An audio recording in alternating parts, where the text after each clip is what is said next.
Happy Halloween. Happy Halloween. Ah. Hello, Halloweeners. This is your pumpkin talking. Wieners. Halloweeners. Okay. Halloween. What's that song? That Nicki song? Beauty and the Beast. Yeah. Gotta keep it up with Selena. Like Bieber.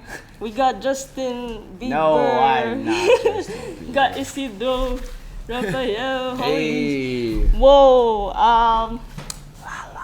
Can y'all tell how fucking awkward I planned the most whack intro. Get ready. So welcome to the first. Can you hear me? Hello. Yeah. Welcome to the first ever episode of Spaceshifte, where I take you on a trip to an awareness shift and get you using that shit to shape shit. What's good? Wow. I'll decide if I like that intro later. But it's your girl Kim Chan. I go by Kim Chan, but y'all can call me Kim. And I'm out here with all the way from San Diego, reppin 220, building block, BeyondBabel, Meraki, Ethos, so on. Holy shit, this could go on. Isidro Rafael. Thank you for having me. Ooh, Thank you. Holy shit. You know that clap button at Coin Karaoke? Which one? Have you been to Coin Karaoke here? Coin? No. It's like paksu, like in Korean, paksu, Yeah. and it goes. Like every time you like, yeah, every time you like. Amazing. We should do it. Insert it here right now. And then again. Sorry. So just to get us started. So have you been finding Melbourne lately? I've been loving it. I think I gravitate to the people, if that makes sense. So like, I always like try to like connect with someone, or at least just a group of people that I can like just remember the city by. Because sometimes it's not even about like where you're at, you know, it's just the people you're surrounded by, and I just happen to be surrounded by really good people here, so it just makes that experience just that much better. So yeah, I've been, so with that being said, I've been loving it here. I literally extended my stay. I was supposed to leave like 7 days ago, maybe 5 days ago now, yeah, something like that, and I extended it. So yeah, I've been loving it. Yeah, literally can't complain. If anything, I want to come back like next month. Please bless us with your presence every month. No. Holy shit. That's crazy, because just something that struck me about your method of teaching was your ability to find other means of connecting with people. And like the whole like staring thing you did at the start, I was like, I have never seen anyone do that. Like, because it's so hard to work with like a time constraint when you're teaching, and me, the way I go out of my way to connect with people is like I literally ask them their names and like ask them like a simple question like at the start of every class, which takes up so much time, but all you did was like stare at everyone. Yeah. Whoa, I felt that shit. And it doesn't take a lot of time to be able to connect with people in that way. Right. So that was cool. Thank you for No, I mean I love doing that, because it's one thing to like look at someone in their eyes and to also just like kind of look over them, you know. So I feel like it's like what you said. I really go for like honest connection in class, but it's just because I already know how much it takes to sacrifice time and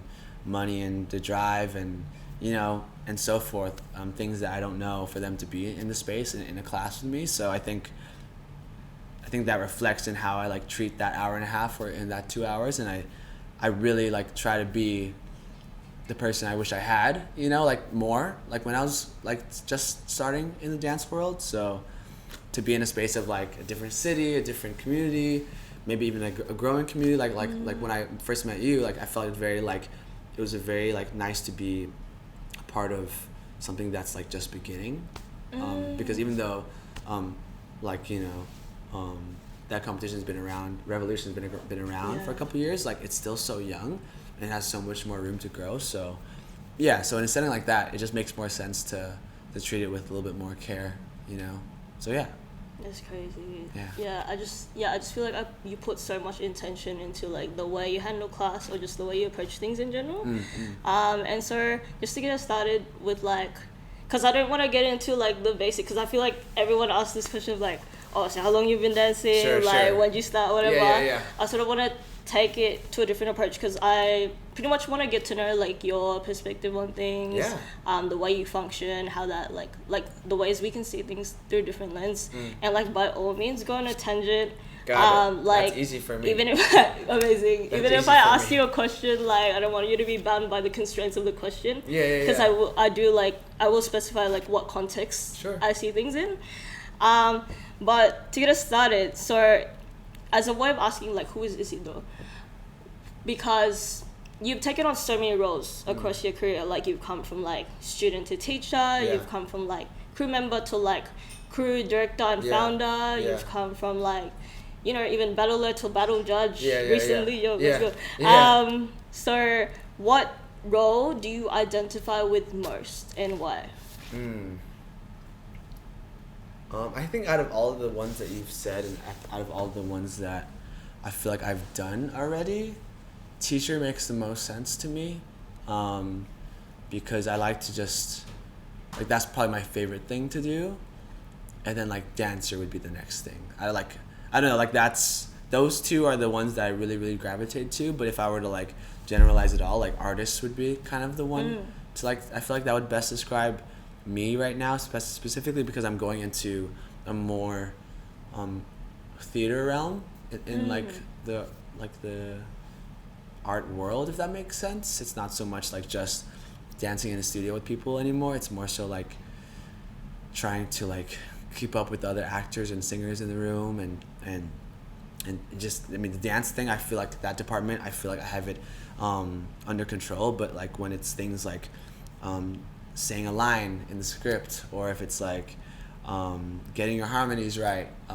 for the shows that we're doing, or even working with other actors or directing other actors that on some of the projects that we've been working on most recently and we'll work on again in the coming year. Those are the types of things I'm kind of focusing on right now. But again, like teaching, I just have a very like high passion for teaching, specifically with like my stuff. I think I just spend a lot of time and like effort to just really try to understand what I do in a way that's like at least like somewhat like almost like understandable for anyone. And I think that if you give me like a room, if you give time with me to just even like a couple hours, I feel like we could do a lot of like really amazing things. And not even like you dancing like me like helping you dance like you type of thing. It's not so much like just about you trying to look like me, specifically when it's a class.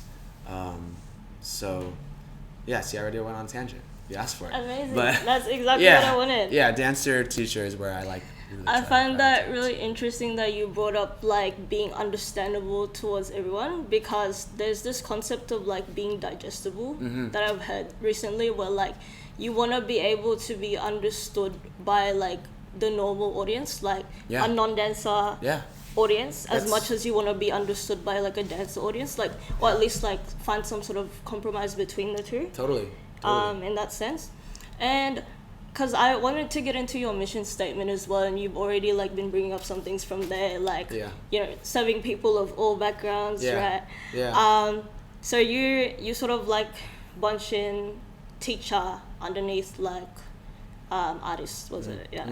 And I've just noticed, because you put yourself as like an artist and an educator in your mission statement, and I just find it interesting because like educator, there's so many like terms that are interchanged with it that are getting thrown around like in the community, and I feel like you have like your own understanding of that, and I am curious like how do you differentiate, say, like teacher, coach, instructor, what was it, educator, like you know, all these different terms that we use to describe this one thing that has, you know, different aspects to it. Right. Yeah, what your thoughts were on that? I just feel, I don't know, like for me, like I tend to gravitate to like the youth a lot, because I can like see their potential, because I know where I was at when I was them, you know, and I remember wishing I had like someone there for me to just believe in me, for someone to just say like, you can do this, you know, like those things, like you got this, like go for it. like, and also like encouragement as opposed to like I don't know, intimidation, you know? Like I feel like there's such a difference between like ways to lead, and I feel like I've tried the latter before, and I feel like, because I came from a very sports background, and my coaches were very like, not good enough, let's go again, you know? And I feel like every word like kind of matters to like someone young or even old, you know, like I think all ages, but specifically when you're in that developmental like stage in your life, like 15 to even 19, I think that's like, it's just so important to like just be careful about what you say and how you say it to those kids, because I feel like it matters just as much as what you say to them as what you feed them, like actually like physically, like what you eat, like everything you're putting into your body, like from food to like words to like eyes, you know, everything that you're doing like matters so much. That's why like I tend to gravitate to like a kind of encouragement style of directing and leading now, as opposed to like a more intimidating way, because I really tried it and I was like, I never felt good doing it. Like it's never felt good to like try to like make people do something in a way that's like kind of mean, as opposed to like inviting them to like the possibility of like the solution, you know? Like I think there's just ways that you can use, there's words that you can use to really inspire someone, then like break them down and then them be scared of you to do something, just like stuff like that.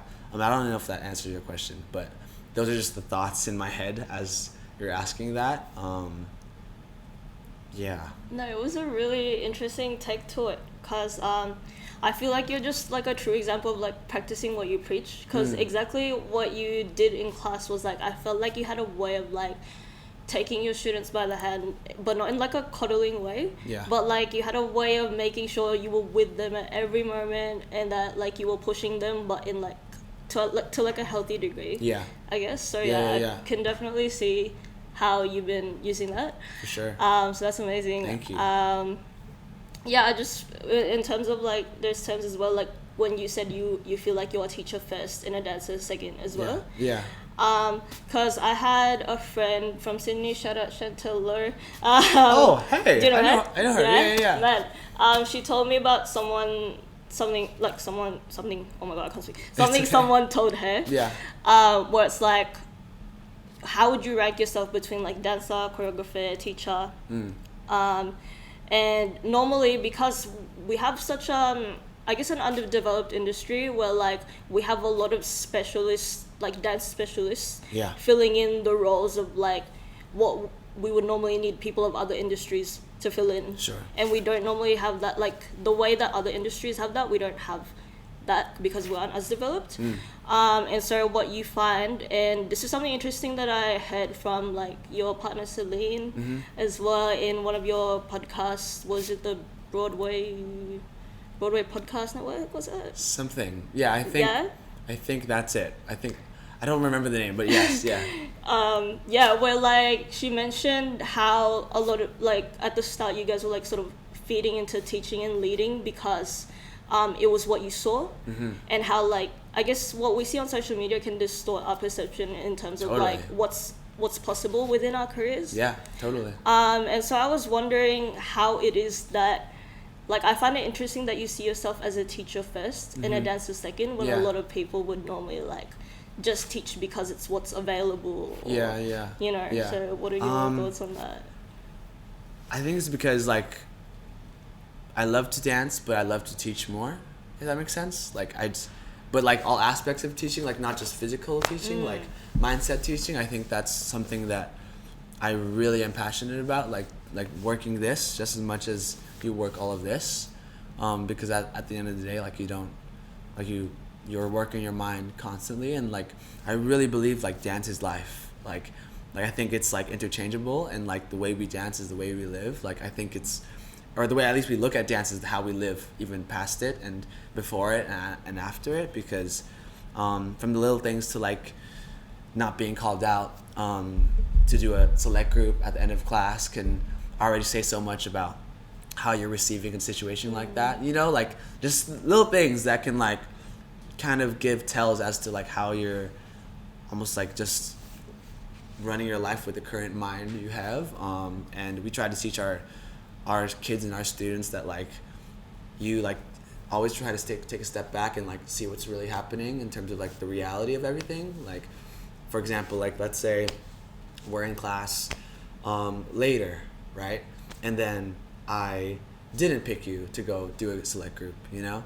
And their immediate thoughts that happen into our head, like, oh, I'm not good enough, oh, this, that. Like, it literally goes into, like, from me not pointing at you to a thought. And then the thought just goes, when all that really happened was I didn't, like, point at you, you know? Like, I literally just didn't point at you. If you, like, think about what's actually happening. But sometimes we make it mean, like, so much to then it just like dwindles our day, and then it just steals the rest of our night, and then we go home kind of sad, and you know, or like what, or even opposite, right? Like let's say I do point at you and you're like, oh my god, I'm the best, like I'm so good, you know, like it's both sides of the coin that like we try to train our students to like understand like the situation at hand, and allowing them to realize they can make anything mean anything they want, you know. And that's so powerful, because if you have that power, you can make the things that could mean like you're a bad or like you're not good enough, all those things mean nothing, you know.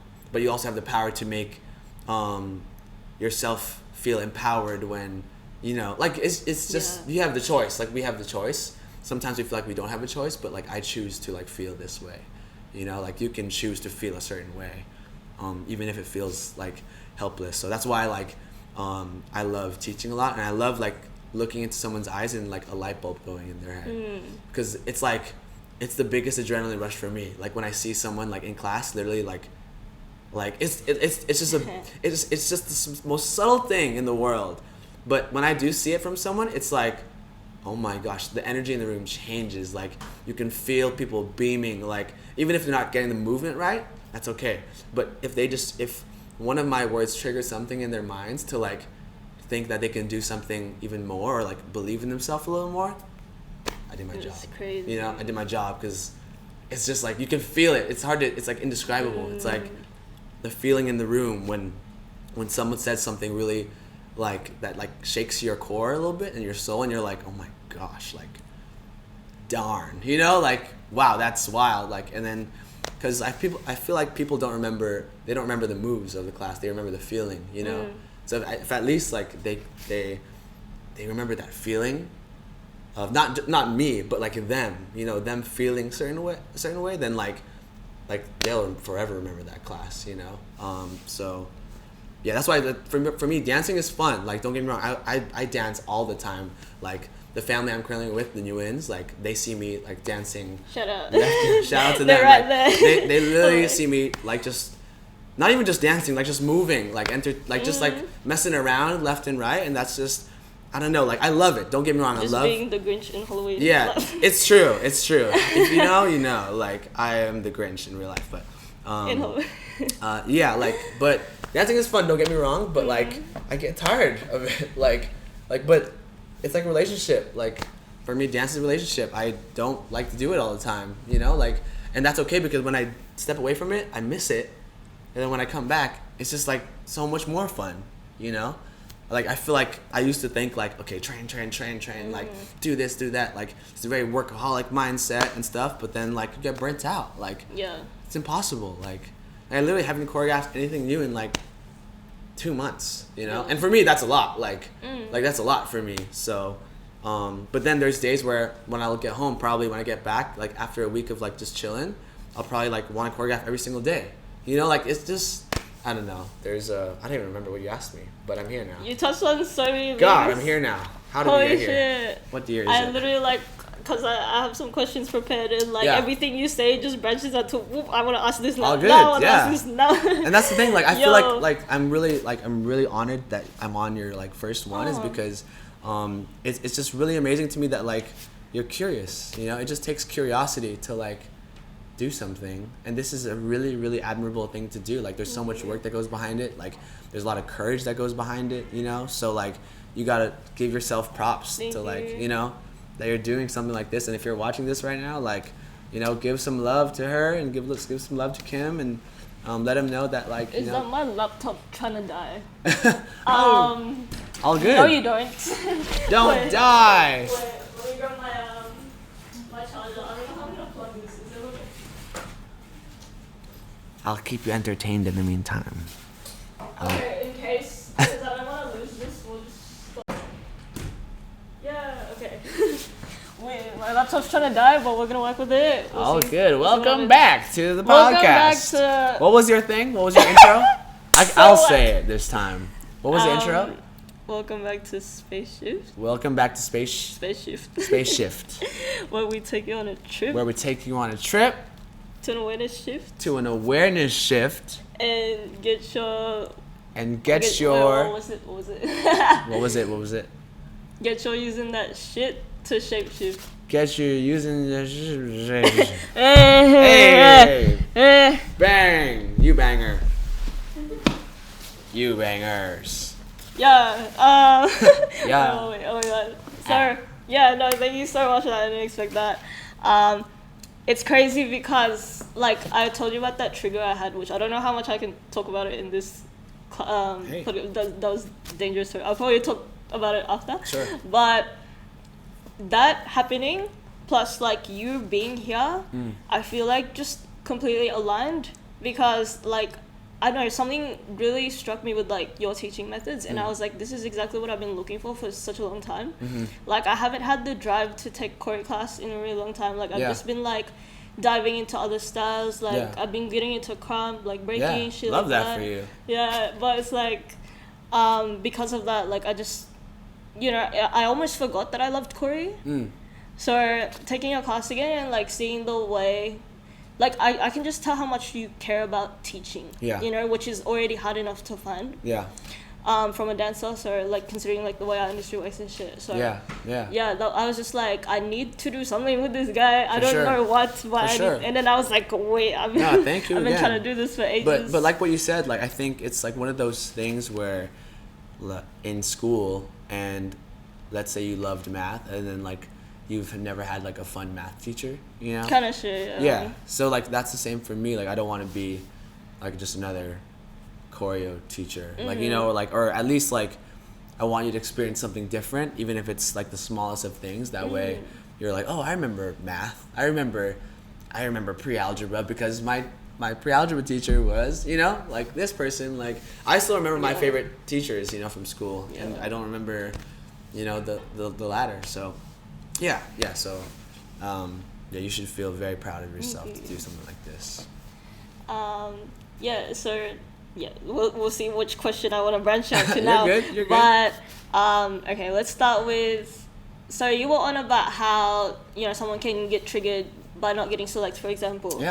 But the thing is, something I learned, I feel like I'm gonna keep linking people because like I take all my information from conversation. If you guys know, I'm a fucking linguistic learner. And shout out Rio from Sydney, who I had a chat with right before DS Destructive Steps in Sydney in September, where he was telling me about how every battle judge has their own criteria, and so you can't really like. There's no point being upset in not getting through because, you know, like every game changes its rules type shit, like like you never know what you're getting. So that was something that really eased my mind because I was like, wait, the only thing I need to be satisfied by is my own criteria type of thing. And so that released the pressure off me. And so since we're on the topic of like the whole criteria thing, like what do you look at when you observe dance in general, whether that's like watching your students and like what makes you go, I'm gonna select that person, or like what criteria do you measure yourself by when you're watching yourself? You're like, this is what I want to get type shit, like in any type of process that you go through, like for me it's literally like the timing, like your timing, like anyone's timing, like their patience with the music. I feel like that's so important. Like having like your almost just this confidence in yourself to sit back in the music a little bit more. And I don't mean that by like always sitting back. I mean like choosing when to sit back. I think like there's a difference between like pocket, like, or like what people perceive as pocket and what actually it is, to me at least, you know. A lot of people like are trying to like be at the end throughout the whole piece, and like, for me that's almost like it's like it gets stagnant in the terms of like how people are receiving it, because it's always pocket, you know. So choosing when to use pocket, I feel like so that's one of the first things I notice is like someone's timing and their confidence in it. The next one's probably textures, like being able to utilize your textures in a almost like a methodical way. Like if you're going from certain hard stops to dime stops to like a bonesy texture to a muscle, and then stopping it after, then going into a more like pocketed moment, like you can see those things like from a mile away. Like you don't have to even, like I can't even if I didn't see the actual dancing, like just to see a blur of it, you could see texture, you know. So I think that's really powerful in someone. And then the next one would be presence. Like those three, like patience, presence, and then like their textures, like the contrast of their textures. Those would be like the biggest ones, because you like, it's like that thing when someone comes into a room and like everything, like the energy shifts because of how like this person came into the room. But it's almost like when that person dances, like everything changes. It's almost like it's a feeling thing. Again, it's hard to explain. I go by like my energies and my feelings and stuff, so that's why I always say those types of things. But yeah, those three are like my biggest things that I'm like, oh my gosh, that makes me love them, like, and that makes me look at them. And even if it's not like a super expert level of all those three, if I see like a little bit of it, I get like almost motivated to like, give me time with them. Like I just need some time with them for them to realize stuff. So yeah, those would be like the things that I really, really look at first and foremost. And that's not even just in the class, like battling, like performance. Yeah, like every aspect of dance, like those three are the first things that I think I see, I look for, I guess. That's great. So yeah. I think it's interesting that you pointed out like the Burnsy texture, because I feel like that's a notion that I've been like, that's just been in the back of my mind whenever I watch people, but I've never been able to put words to it. Yeah. But I distinctively remember you like being in class like, oh yeah, this is muscle, this is bones, type shit. And I was like, I always see people like not being conscious of the two, and then not knowing when, and like overcompensating with one or the other. Right. When they're working with them. So yeah, just the fact that you were able to put that into words, I was like, shit, that makes so much more sense. Yeah. And the whole energy shit, like I feel like you're heavy on the energy exchange. You're always on about like, what was it, like the energy you give is the energy you receive. Yeah, like I can really like see that through what you're trying to say. Yeah, me and Celine, like my fiance Celine, like we're so like conscious of it, but like we're also very conscious of how like we're giving it too, because I think energy is like flexible, you know, like it's not like always gonna be the same, and like to belittle someone like just by one experience is like, I think it's like, it's not right. So to like give anyone else like that other chance of like hanging out, or you know, or like teaching them, or you know, stuff like that. Like I'm just thinking right now about like any like almost like friendship or like situation where you meet someone new. Like I think you can just feel the energy, and like even if they've had a bad day, like maybe try, instead of like, for me, I'm the type to be like, give them love instead of like give them space. Like, and sometimes it like counteracts and it's counterintuitive, but I just try to give them some love and understand when they do like for sure need space and stuff like that. So, but yeah, Celine and I are very, very conscious of like how we're giving our energies out, because we've felt before like the not so great energies, and we've not felt good by it, you know. So if we felt that, we'd rather not make anyone else feel like that. You know what I mean? So that's just my tidbit on energy and just feelings and stuff. I guess since we're onto energy, because you brought it up a little bit before already about like the whole taking a break from dance, only to come back to it.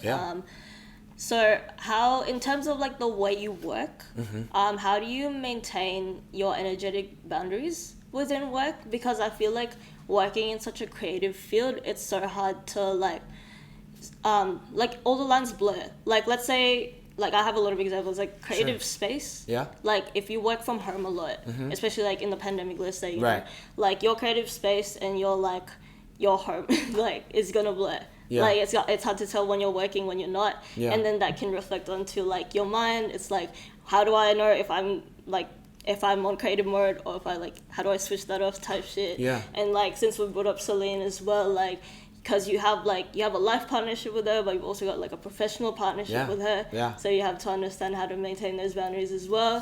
I'm just interested in how you navigate that, and like how you sort of like recharge yourself and like compartmentalize those different things. Yeah. I think we're also very aware of like our pacing. I tend to be worse at it than Celine. Celine's very, very good at it. Celine's very good at like understanding like when she needs time to like go home and just like recharge and like not be around like a lot of people. But like I always use this excuse, like I'm an only child, so like I love being around. Same. Yeah, I love being around people. I feel you. And I think that like when we work together, it's when we first started like collabing together, it was a very like it was just a bunch of realizations. Like I choreograph differently than her. Like our processes are different. She wants to be more methodical about things, but I'm like let's just do it. Like let's just try it, you know. So yeah, but also like in the actual like creativity department of it, let's say she has a certain idea or a certain gravitation to an opportunity in the song. I, instead of like pulling the other direction, I try to like so she's pulling that way, I push that way, you know. Or if I'm pulling this way, she's pushing this, you know. So it's almost like we gas each other up, because there's almost like so much more opportunity when you're giving someone else like the energy and like almost all the love to like get them to try everything they can possibly try for it. And if it doesn't work, it doesn't work. At least we like fully tried, as opposed to like, no, I think we should do this, like without trying, you know. So we're very aware of that. That's why like I rarely collab with anyone else. Yeah. Because I just have full faith in Celine, and I believe in her like 1,000,000%, and I don't care, like sometimes I don't care what she says, because I'm like, you can literally do this. Like I already know what she can do. And sometimes like our own minds, like she's like, oh no, I don't think we should do it. And I'm like, no, you can do this. And she's like, okay, let's do it. And then like it just takes someone to kind of like push you into a pool a little bit to like really swim, you know. So for her, it's just it's fun for me to work with her. That's why like whenever I do collab, I have to like, I'm in a workspace and collabing with someone else, I just have to realize that like I gotta read their temperature and how their process is, because I can't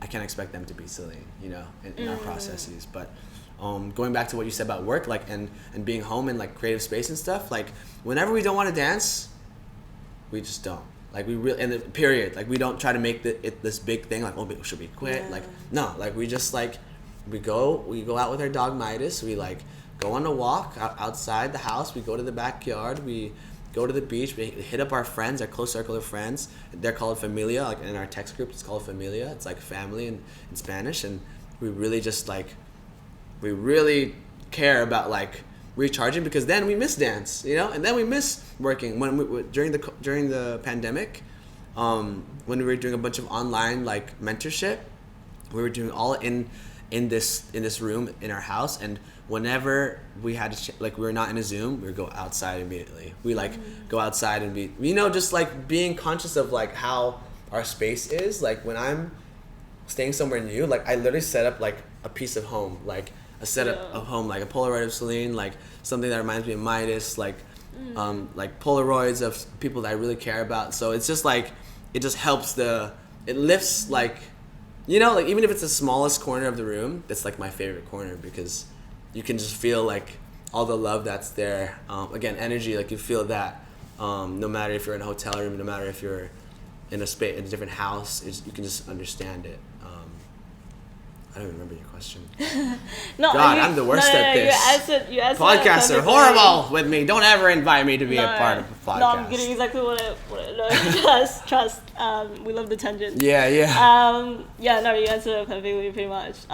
What I'm getting from that is like, when it comes to like working with people, mostly working with Celine, because you don't always like working with people, but when you do work with people, or when you work with Celine, it's this whole like tempering both ends of the spectrum type thing, where like, because you always need a compromise to be able to work with someone, and that's just a given. But the fact that you guys are able to like lean towards like each other for that to work, like, that's crazy. And we don't make it like, let's say Celine has an idea and then like I have a different one. I don't make it mean that she doesn't love me anymore. You know, like we just drop everything. Like we just make it, again, reality, what's happening.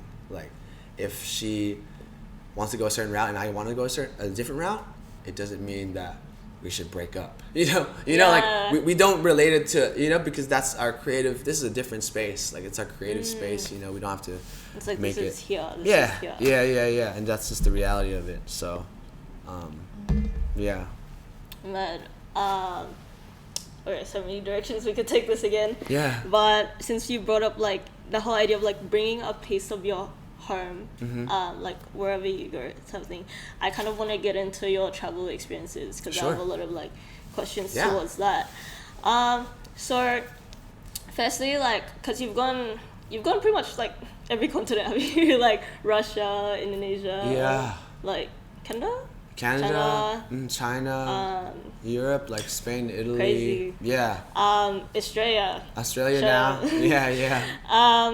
Yeah. So amongst those places, what sort of infrastructural and structural differences have you noticed that you would like to be implemented, like on a more global scale, or that you yourself may be implementing? And some examples I have for that, like let's say structural could be something as minute as like class time. From what I've heard from peers, like in Africa, I heard the norm is like 3-hour classes, and I've heard in France it's like 1 hour 30 classes, whereas here it's like 1 hour. Or like infrastructurally, like let's say for example, have you been to O2 Studios here? Just recently. Just recently. Yesterday. You notice there's like a big ass Chinatown cinema sign on top of it. That's because the place used to be a cinema, right? Wow. So before it was converted into a studio, and that's why like the whole big open space with all the platforms, that's where the seats used to be. That's where the screen used to be. And so like infrastructurally, like now we know that a studio can be like what once was a cinema can be converted into a studio space type of thing. So if there's anything you've observed infrastructurally or structurally across countries that you see that you would love to be implemented more? For me, it's just it's sound. Like if you can't feel the music, it's hard to like just process it. I think that's like one of the main things. Flooring, like just like if I were to be very literal about like what I've seen across, like it's been the biggest difference of kind of lower sound to like really loud sound. Like I don't even believe mirrors are necessary. Like for like, to be honest, like I can tell when someone's looking in the mirror and when they're not, and it makes all the difference as they're dancing. I've honestly seen like it all, like in terms of like studio sizes and what they have at the studios, and even the building itself. I would just say sound. If you can have good sound, if I could change one thing in every studio right now without even looking at every studio, it's just sound. Like giving them the best sound, like in the front, in the back, and then you have the best place ever. To be honest, I could work with like Marley floor, just take off your shoes. Like I can work with it all. I could work with no mirrors. I can work with freezing cold temperature. But if I can't hear the music, like, because the music takes you somewhere else, So if you have that, like, if I could globally change it all, music, audio, I fuck with the whole no mirrors thing. I literally, like, she took a class where I taught with no mirrors. Yeah. I literally turned the mirrors around because I was like, I hate, it was more like, because when I was at home choreoing that piece, I was like, I feel like I'm too caught up in the kind of space that I'm used to choreoing at. I just like, I want something else. I kind of like wanted to bring that vibe and like sort of teach them how to like expand beyond like the immediate frame of movement, if that makes sense. So yeah, that was interesting. Yeah. And like did you want to say something about like your experience on that, or that? Up to you if you don't want to. Guest. We have our first guest. What's up? Hey. My favorite human in the world, Anca. Hello. Maybe I should change the camera because I'm a beginner. Yeah, your thoughts on no mirrors. Yeah, I really rely on mirrors to see technique and what they're doing, and sometimes they confuse me because I'm like, is she doing her left arm? And I'm just like, oh, Yeah. But yeah, without mirrors, I can't. I feel like I'm blind. Yeah. And I rely so much Totally. on seeing everything. Because Yeah. if I can't, if you're dancing to something and I can't see you hit that beat, then it's almost as if I can't learn it. Yeah. I need to like see. See it from the reflection, you mean? Is that what you're saying? Yeah. Like to see it literally through the reflection? Yeah, I'm very visual learner. Yeah. Honestly, like, I totally get that. Because I used to, when I first started, I was like, okay, like taking class, I was like, oh, like this is really nice, you know. But as it went on and relying on that so much, I was like, I need to chill out on it. But long story short, I encourage you to like look at the teacher, like step forward, be downstage, and look at the actual teacher instead of just the reflection. But we can talk more. Yeah, we'll talk more about that. We need a. Yeah, probably. Because it's gonna take him 15 minutes to walk there. Okay, true. Yeah. And I need to pack up and stuff. I'm good. Any last thing you wanna talk about? I had a lot of questions. Let me see. Yeah, I can go for hours. Would you be able to briefly brush on one question and Sure. then we'll end with another one? Is that alright? Sure. Okay, so you brought up working with the theatre world, and like I've been working with theatre students recently as well, so that's a cool parallel. I was just interested in what you think theatre students can be able to learn from, or like just people of theatre, like regardless of whether they dance or not as well, because I think you've been working with non-dancers as well. Yeah. Like what you think they can take from the choreography world and vice versa. I think it's just that because we can learn a lot, but I know you asked about them, but we can learn so much more from them as well, because when there's no music playing and you're on stage, they know what to do. We don't. Like, we have to be told, like, okay, stand here, 5, 6, 7, like, we have to hold. But for them, it's like they're human and they can just move.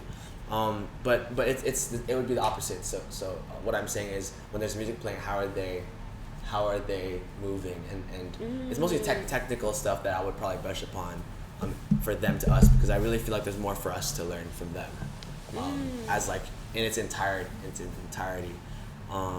So yeah, I would say like for us, they can learn technique, they can learn rhythm, they can learn like just a lot of the things that like, but like for me, like being in their world now, like there's so much that our dance community can learn just by watching them work, because they're so trusting in their presence and their patience, and like we need more of that. I believe we need more of that.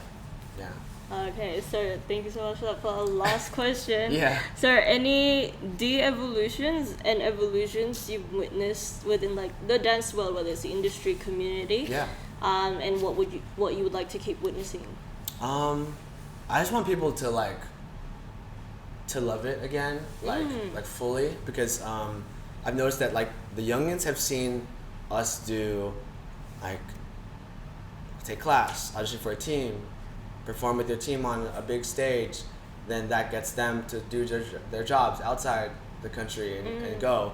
But post-COVID it's changed, because there hasn't been that many dance competitions back home, and now the youngins that we've been kind of mentoring, they have no desire to be a part of a team, because they realize that you can just post on Instagram and it's just as good as, or on TikTok, and you might have more viewers on TikTok than you go to a competition, you know? So yeah, that's been the change, the almost like generational change that I've seen, and I just want people to like just do whatever they want, like wholeheartedly, without like having to like think that, oh, this is the way because that, you know.